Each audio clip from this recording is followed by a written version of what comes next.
di daerah atau di tengah hutan, di situ gak ada perempuan lagi kecuali dia saja sendirian yang mati itu. Selainnya laki-laki, gimana itu? Maka di sini ada 3 pendapat. Yang pertama adalah masing-masing itu memandikannya, karena yang ada cuma laki-laki tetap dimandikan, tapi dimandikan di balik pakaian. Pendapat pertama. Yang kedua, yuyammimu kullu wahidin minhuma shahibah. Ya, ditayamumin saja. Gitu. Berarti gak dimandikan. Dan ini cara pandang mayoritas ulama. Yang berikutnya, yang ketiga nih, pendapat yang ketiga, oh tidak usah dimandikan dan tidak usah ditayamumin. Ini pendapatnya Imam Lais bin Sa'ad. Ini orang yang sangat alim, di atas kealimannya itu di atasnya Imam Malik. Iya. Tapi langsung dimakamkan tanpa dimandikan. Gitu. Kalau ada perempuan mati di daerah yang di situ gak ada perempuan kecuali dia saja, lainnya laki-laki semua, mati di hutan, yang mati ini perempuan, lainnya laki-laki. Nah, kenapa kok ada 3 pendapat? Kenapa? Begini, Pak. Memandikan itu perintah, ya toh? Memandikan itu perintah. Menyentuh perempuan itu larangan. Begitu. Maka tadi muncul jalan tengah itu. Tetap dimandikan tapi pakai kain. Berarti kainnya yang digosok. Ya. Tapi ini juga bisa ini pendapat mungkin juga perlu diteliti lagi. Kenapa? Ya kalau yang mati sudah tua renta umur 100 tahun. Nggih. Nah, kalau yang mati yang mandiin Pak Sugeng ya umur 20-22 tahun. Ini kan rusak pikirannya Pak Sugeng walaupun pakai bungkus kain. Iya. Kalau yang mandikan Pak Sugeng rusak nanti. Waduh, ini gak beres nanti. Iya. Maka terjadi 3 pendapat tadi, tetap dimandikan karena memandikan itu perintah. Menyentuh perempuan itu larang. Sehingga ini tarik menarik antara mendahulukan perintah apa larangan. Kalau Imam Lais bin Sa'ad mendahulukan larangannya, nggak usah dimandikan, nggak usah ditayamumin, langsung dimakamkan. Begitu. Menurut Imam Lais. Ya, yang ini nggak lebih selamat, gitu loh. Karena memang nggak ada memungkinkan. Kalau istri memandikan suami, nggak apa-apa. Ya, nggak apa-apa. Istri mandikan suami, suami mandikan atau bergantian. Gimana kalau bergantian? Siapa yang mati duluan itu? Iya, kayak gitu. Pak Sugeng gitu.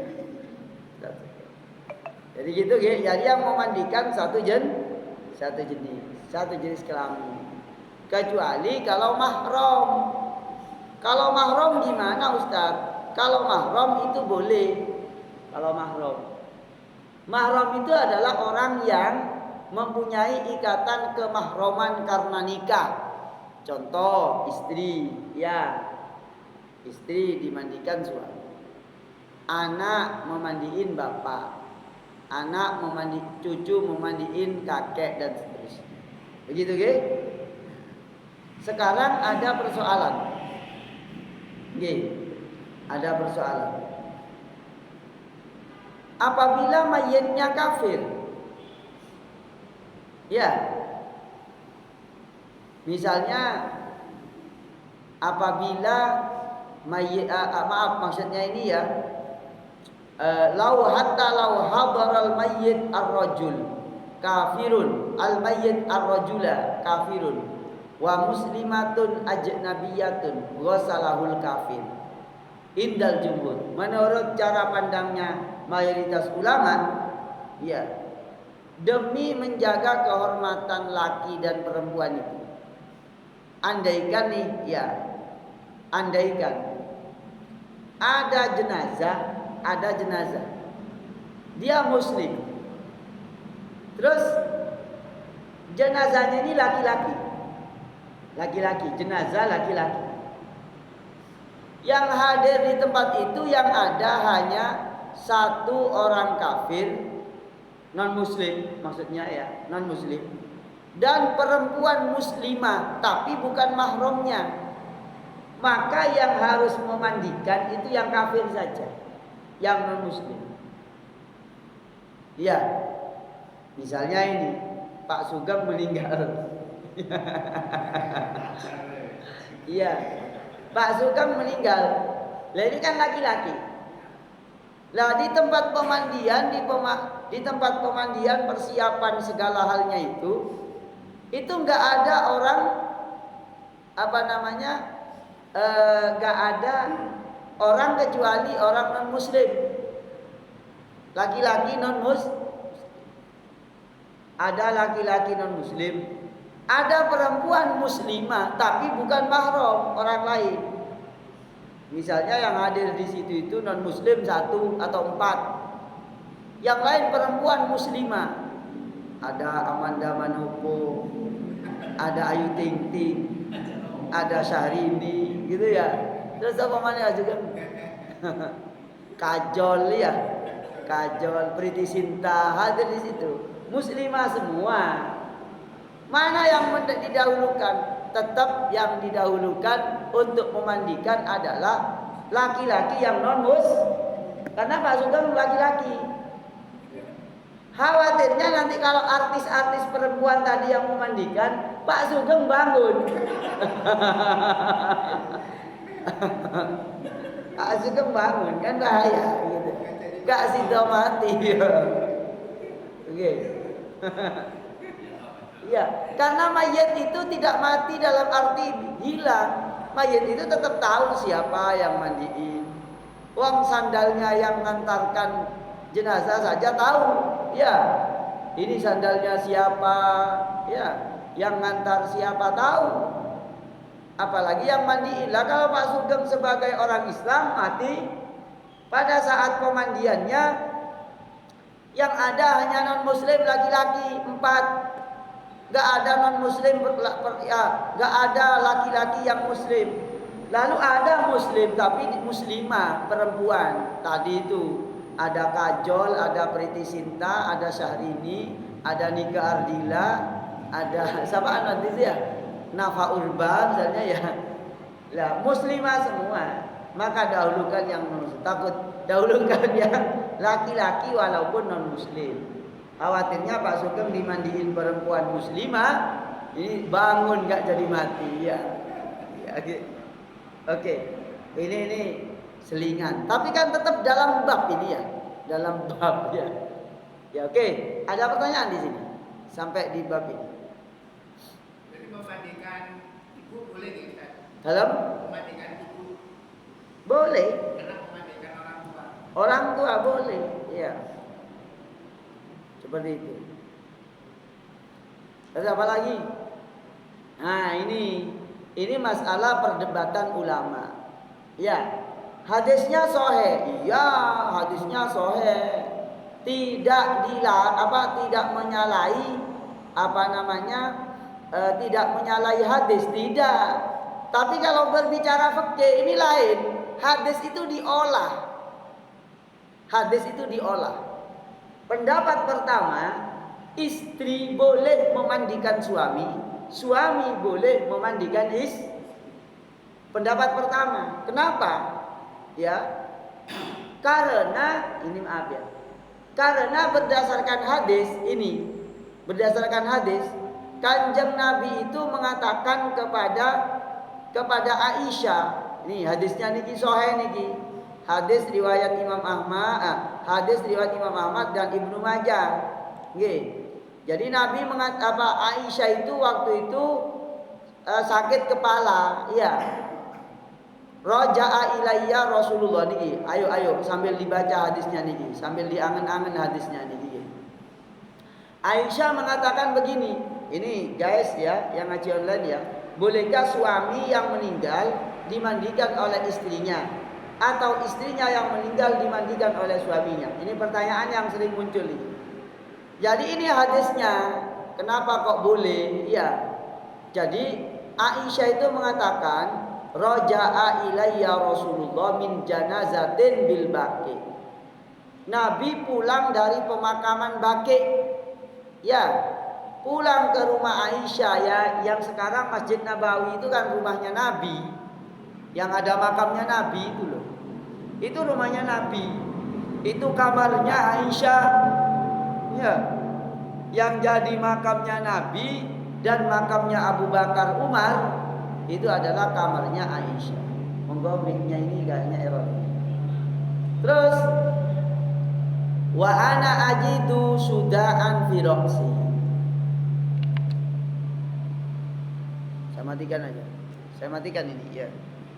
Dan kemudian Nabi Aisyah ini mendapati dirinya sakit kepala, ngeluh. Ya, sakit kepala. Wa aqulu, Aisyah mengatakan, wa ra'sah, duh kepalaku sakit gitu. Terus Nabi mengatakan, bal ana wa ra'sah, saya juga sakit kepala gitu loh. Seperti itu. Kemudian Nabi mengatakan, ma darraka law mutti qabli faghassaltuki wa kaffantuki. Nabi mengatakan begini, gak masalah andaikan kamu mati sebelum saya. Berarti gimana? Kalau mati sebelum saya, berarti gimana? Aisyah mati duluan. Faghassaltuki, maka aku yang memandikan kamu, wa kaffantuki, dan aku yang mengakafani kamu. Terus summa sallaitu alaiki wa dafantuki, lalu aku salatkan kamu dan aku makamkan kamu. Jadi Aisyah dan Nabi itu biasa bicara kematian itu, enggak horor, biasa. Aisyah Nabi, aku sakit kepala Nabi, sakit kepalaku Nabi. Kalau sekarang mungkin ditambah itu, Nabi belikan bodrek Nabi, kira-kira begitu. Kalau sekarang, tapi dulu gak ada bodrek ya, cuma ngomong sakit kepala. Lalu Nabi mengatakan, ya saya juga sakit kepala ini, gitu loh. Saya juga sakit kepala. Maka Nabi mengatakan, andaikan kamu mati sebelum aku, artinya kamu mati duluan, ya. Andaikan kamu mati duluan, maka saya yang akan memandikan kamu. Akhirnya ini dijadikan dalil oleh para ulama, berarti boleh deh memandikan perempuan yang itu adalah istrinya. Apalagi kakeknya, neneknya, gitu ya. Seperti itu. Nah, menurut ulama Hanabilah gak boleh, walaupun ada hadis ini.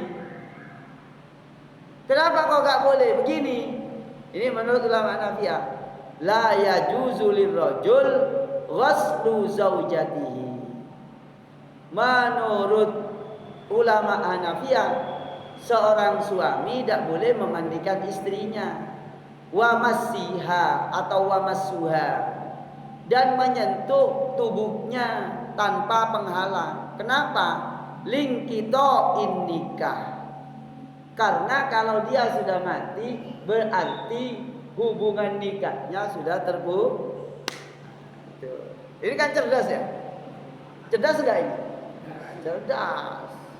Maka saya selalu mengatakan, ngaji hadis kudu ngaji fikih. Biar memahami hadis itu tidak goser. Goser. Gitu. Tapi ini muncul ikhtilaf memang. Ikhtilaf. Wa yajuzu lahu an nadhuru ilayya fil asahi. Li'anna an-nadhra akhaffu minal masi. Begitu. Fajaza li syubhatil ikhtilaf. Lah menurut ulama Hanafi itu enggak boleh sudah. Terus Nabi itu kenapa kok boleh memandikan, mengatakan begitu? Iya, karena itu mungkin khususiyah, begitu. Terus wa yajuzu lil mar'a an tausila zaujaha. Lah pendapat yang kedua ini boleh bagi perempuan, bagi seorang istri memandikan suaminya. Walau kanat muqtaddatan min talaqin rajiyyin li baqa'il iddah. Walaupun dia sedang melakukan iddah karena tolak raj'i. Apa tolak raj'i itu? Gini, ada perempuan dicerai 1 kali. Ya. Saya ceraikan kamu 1 kali. Berarti ini cerainya namanya cerai raj'i. Masih boleh kembali, boleh rujuk. Sampai kapan? Sampai selesai iddahnya. Kalau dia belum, ya. Ini pesantren Al-Azam baru muncul, ya. Nggih, derek ngaos kiai, nggih, monggo, ya. Mohon maaf pesantren Azam, mohon untuk mengirimkan nomor WA ya. Karena kemarin bertanya tentang masalah sujud itu apakah hidungnya harus nempel. Ini karena banyak sekali yang ikut masuk ini. Itu tidak wajib tapi sunnah. Ya, hadisnya nanti akan saya kirim ke panjenengan ya, ke pesantren Azam ya. Karena kalau hidungnya itu diwajibkan nempel, maka itu nanti akan jadi 8 hitungannya. Yang wajib itu jabha ya. Maaf ya, saya skip dulu bab jenazah ini ya. Karena kemarin pesantren Al-Azam itu bertanya, hidung itu kalau sujud wajib nempel apa tidak? Ya. Wajib nempel apa tidak? Hidung ini wajib nempel, hukumnya tidak disepakati. Tapi ikhtilaf, hukumnya ini sunnah. Karena hadisnya mengatakan umirtu an asjuda ala sab'ati a'dhumin. Saya diperintah untuk sujud di atas 7 tulang. Ya. Yang pertama jabha, 1. Yang kedua tangan, berarti sudah 3. Yang kelima 6 dengkul, berarti 1, 2, 3, 4, 5 ya. Lalu kaki 2 berarti 6, 7. Lah kalau dengan hidung jadi 8 nanti. Ya, makanya hidung ketika sujud tidak wajib, tapi hukumnya sunnah. Yang penting ini. Oke, lanjut ya. Apabila ada perempuan dicerai, cerainya itu raj'i, cerai yang masih bisa rujuk. Contoh cerai 1 kali, diucapkan kamu saya ceraikan 1 kali, berarti dia itu masih boleh kembali sebelum selesai masa iddah. Kalau dia itu masih haid, berarti 3 kali suci. Lah selama nunggu 3 kali suci, kok suaminya mati, gitu loh. Maka masih boleh menurut pendapat yang kedua memandikan suaminya. Begitu. Kenapa? Karena pada saat memandikan itu masih ada ikatan suami istri menurut pendapat yang kedua. Ketika memandikan itu. Kemudian waqalal jumhur, menurut jumhurul ulama, likullin minaz zawjaini ghuslul akhar ba'dal maut. Begitu. Menurut jumhurul ulama memang boleh memandikan suami istri yang mati, salah satunya suaminya mati duluan, maka istrinya boleh memandikan. Ya, suaminya boleh memandikan kalau istrinya mati duluan. Kalau suaminya mati duluan, maka istrinya apa namanya? Istrinya apa? Kalau suaminya mati duluan, istrinya boleh memandikan. Sebaliknya, cuma aturannya begini: wayulifani khirqatan alal yad wala massa. Anjurannya, suami yang mau memandikan jenazahnya istri atau istri mau memandikan jenazahnya suami, itu dianjurkan tangannya harus pakai sarung tangan. Itu. Ini pendapat jumhur ulama begitu. Sawaun akanatil mar'a muslimatan aw dhimmiyatan. Hilafan lil Hanabila fi dhimmiyah. Idza tasalat ar-rabitatu zawjiyah ilal mauti ittifaqan. Kalau menurut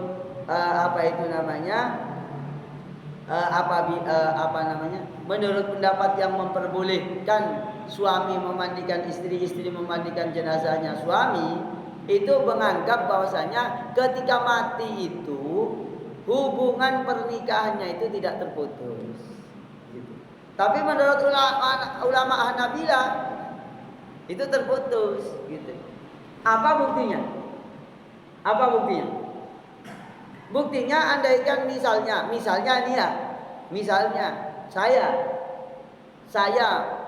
istri saya Amanda Manopo misalnya ya, saya mati duluan. Lah setelah 6 bulan Amanda Manopo yang istri saya ini boleh dinikahi Pak Su? Gitu. Ya betul apa enggak? Maka cara pandangnya ulama Hanafiyah yang melarang bahwasanya suami istri ketika meninggal salah satunya itu tak boleh memandikan kecuali pakai, kalau menurut jumhurul ulama pakai sarung tangan. Menurut ulama Hanafiyah, oh enggak, mutlak enggak boleh. Kenapa? Karena hubungan nikahnya putus. Gitu loh. Apalagi yang mati istrinya duluan. Ya. Suaminya model Pak Sugeng. Dapat 3 hari langsung nikah lagi itu, gitu loh ya. Karena sudah cerai secara otomatis. Keterangannya di mana Ustaz? Tolong yang ngaji online biar dia gagal paham ya. Di kitab Al-Fiqhul Islami wa Adillatuhu juz 2 halaman 1485. Begitu. Jelas nggih? Nah, dengan demikian panjenengan pilih mawon untuk keberhati-hatian ya, apabila istri yang meninggal ya suaminya mau memandikan pakai sarung tangan. Itu aja. Tetap pakai sarung tangan. Takutnya nanti ketika memandikan masih bernostalgia dengan malam pertamanya. Ya nanti malah nggak jadi memandikan gitu. Ya begitu, memang begitu. Loh, Nabi belum pernah memandikan Aisyah kok. Hanya Nabi mengatakan lau mutti qabli gitu. Andaikan kamu mati duluan, lawasal tuki, saya mandikan kamu. Tapi kenyataannya kan tidak. Nabi wafat dulu, belum terlaksana gitu. Jelas gak? Tapi kita tidak mengingkari pendapat ulama. Berdasarkan hadis ini, suami istri satu sama lain boleh memandikan. Lah oleh fikih diaturnya gimana? Tangannya tetap pakai apa? Pakai kain atau pakai apa tadi, sarung biar nggak menyentuh langsung ke tubuhnya. Apa alasannya? Alasannya mazhab Hanafiyah tadi itu. Kalau orang sudah mati, berarti hubungan nikahnya terputus gitu loh. Buktinya apa? Buktinya misalnya Pak Sugeng meninggal. Iya. Lah istrinya Pak Sugeng ini Amanda Manopo. Iya. Itu kan halal dinikahi oleh saya atau siapa saja setelah iddah selesai atau sebaliknya tadi. Berarti kan sudah bukan istrinya. Kalau saya boleh menikah. Begitu. Wah, ini kan nalar yang sangat cerdas ini. Kenapa boleh dan tidak boleh? Gitu, oke? Bila barakahnya kita ngaji. Apalagi pertanyaannya? Monggo. Ya.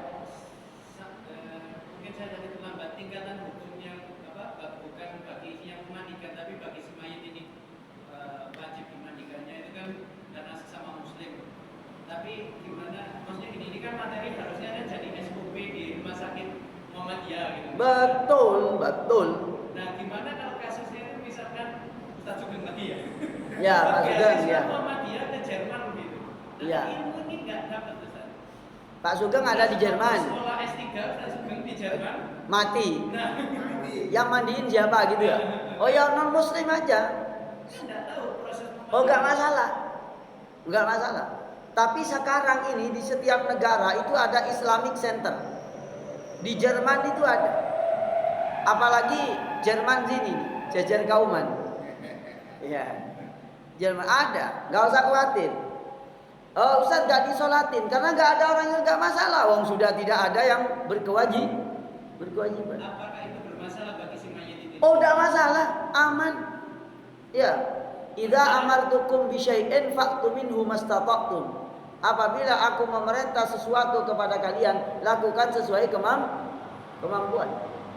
Kalau di sana sudah nggak ada yang muslim, ya dilakukan secara mereka. Iya, nggak masalah.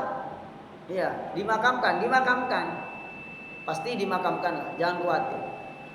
Iya, pasti dimakamkan. Kalau masih memungkinkan, panjenengan bisa ke sana ya tidak apa-apa. Iya, ya nggak apa-apa. Jual sepeda motor, jual kuburan, ya, jual sungai, bisa berangkat ke Jerman BP ya, ngerawat jenazahnya Pak Sugeng. Ya, ya. Ini masih panjang bab mayit ini, ya, masih nyampe ke memandikan suami istri, satu sama lain boleh memandikan. Menurut jumhurul ulama pakai sarung tangan. Menurut ulama Hanafiyah tidak boleh memandikan. Kenapa? Karena sudah terputus hubungan nikahnya. Itu. Ini kayaknya panjenengan baru dengar ya cara berpikir ini ya. Iya. Ini berkahnya ngaji kitab itu. Dibongkar semua cara-cara berpikir dan memahami hadis. Hadis riwayat Ibnu Majah memang mengindikasikan boleh suami yang meninggal duluan dari istri, istrinya memandikan suami, tapi tangannya pakai sarung tangan. Atau ngambil bagian-bagian yang tidak sensitif. Ya, kepalanya sampai dadanya, gitu ya. Gak usah ke bawa pusar, ya. Gak usah. Kalau yang ya begitu dan seterusnya. Pak Sugeng tertawa-tawa, sudah membayangkan ini ya. Iya. Oke, sekian, terima kasih. Karena sudah waktunya masuk Isya, semoga bermanfaat. Semoga ibu, bapak, jamaah online semoga semuanya sehat, panjang umur, berkah. Dimudahkan rezekinya, dikabul hajatnya. Dan semoga yang hadir di sini juga sehat walafiat, panjang umur, berkah, dimudahkan rezekinya, dilindungi dan dijauhkan dari bala musibah. Al-Fatihah. A'udzubillahi minasyaitonir rajim. Bismillahirrahmanirrahim. Alhamdulillahirabbil alamin. Arrahmanir rahim. Maliki yaumiddin. Iyyaka na'budu wa iyyaka nasta'in. Ihdinas siratal mustaqim. Shiratal ladzina an'amta 'alaihim ghairil maghdubi 'alaihim. Ini juga nanti akan dibahas tentang jenazah yang mati dimutilasi, dipotong-potong, itu gimana cara memandikannya, itu ya. Terus yang mati terbakar dan seterusnya. Ini masih banyak pembahasan terkait dengan mayit atau jenazah. Ya. Maka pembahasan di Jumat yang ke-1 bulan depan, atau ini ada Jumat ke-5 kayaknya ya. Kayaknya ada, karena ada Ahad ke-5. Enggak ada ya? Ya sudahlah. Nanti di Jumat di malam Jumat Ganjil kita akan melanjutkan pembahasan yang lain yang terkait dengan jenazah. Misalnya yang berhubungan dengan jenazah ditayamumin, lalu jenazah yang terpotong-potong dimutilasi dan seterusnya. Ya, sekian, terima kasih. Subhanakallahumma wa bihamdika asyhadu an la ilaha illa anta astaghfiruka wa atubu ilaik. Termasuk ini ya, pembahasan tentang siapa yang lebih utama memandikan. Ya. Sesama laki-laki siapa yang lebih utama memandikan? Oke. Ini perlu dibahas juga ya. Oke. Assalamualaikum warahmatullahi wabarakatuh.